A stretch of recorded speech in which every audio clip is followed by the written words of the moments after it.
Hello guys, मेरे YouTube channel पे आपका स्वागत है। आज की कहानी का नाम है दुर्गा माँ और कन्या की कहानी। एक नगर में एक ब्राह्मण रहता था। वह माँ भगवती दुर्गा का परम भक्त था।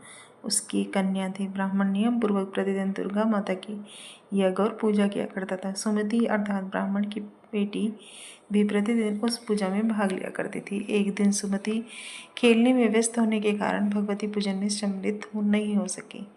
यह देखकर उसके पिता को क्रोध आया और क्रोधवश उसके पिता ने कहा कि वह उसकी किसी दरिद्र से और कोढ़ी से उसका विवाह करा देगा।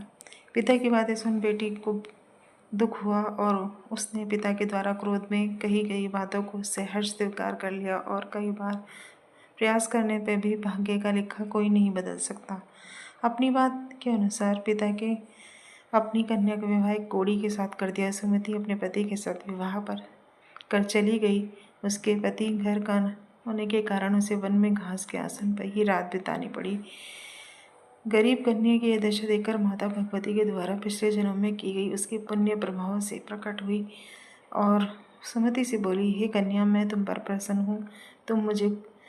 मैं तुम्हें कुछ देना चाहती हूँ, मांगो। क्या मांगती हो? इस पर सुमति ने पूछा कि आप मेरी किस बात पर प्रसन्न है। कन्या इस बात से देवी को कहने लगी, मैं तुम पर पूर्व जन्म के तुम्हारे पुण्य के प्रताप से प्रसन्न हूँ। पूर्व जन्म में भील की पवित्र स्त्री एक दिन तुम्हारे पति भील द्वारा चोरी करने के कारण तुम दोनों को सिपाहियों ने पकड़ लिया और जेल खाने में डाल दिया। कैद में उन लोगों ने तुम्हें न खाने को दिया न पीने को दिया। इस प्रकार नवरात्र के 9 दिनों में तुमने कुछ खाया और पिया नहीं, न ही जल पिया।